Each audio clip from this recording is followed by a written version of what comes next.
नमस्कार दोस्तों, आज हम बात करेंगे भारतीय दर्शन के महत्वपूर्ण दर्शन की, जिसका नाम है योग दर्शन। योग दर्शन आजकल पूरे भारत में ही नहीं, पूरे विश्व में प्रचलित है। पूरे विश्व में बहुत जोर शोर से अपनाया जा रहा है। आम नागरिक, यहाँ तक सरकार भी इसको अपनाने पर जोर दे रही है, ताकि लोगों का एक तरफ स्वास्थ्य सही हो सके, उसी तरीके दूसरी तरफ लोगों का एक मानसिक स्वास्थ्य भी उनको मिल सके, स्वास्थ्य हासिल कर सकें।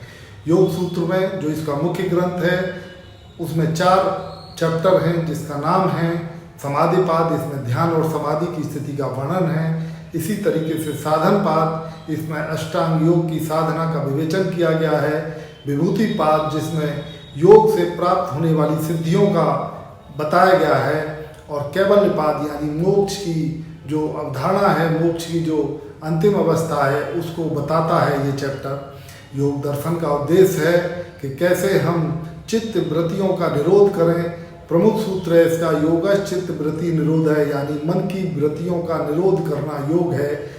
चित्त जो होता है वो मन, बुद्धि और अहंकार का समुच्चय होता है, और जो इसकी जो वृत्तियां हैं, जो इसकी जो विचार आते हैं, विचार की जो लहरें आती हैं, उनका निरोध करना योगश्चित्त वृत्ति निरोधः को स्पष्ट करता है।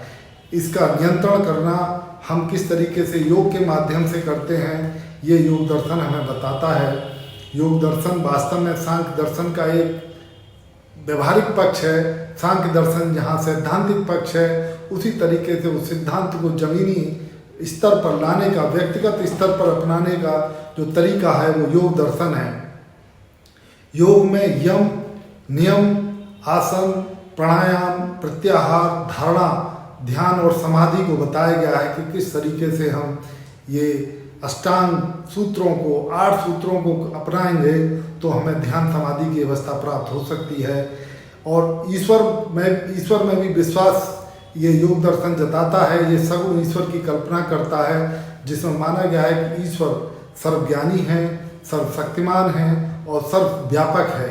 ये ईश्वर में पूर्ण समर्पण का भाव पैदा करने की तरीका बताता है, जिससे चित्त वृत्तियों का निरोध संभव है। यानी कि ईश्वर प्राणधान, ईश्वर में पूरी तरीके से समर्पण करना, ये एक तरीके से बहुत ही महत्वपूर्ण सिद्धांत है, जो कहीं ना कहीं नाम जप को बताता है। धन्यवाद दोस्तों।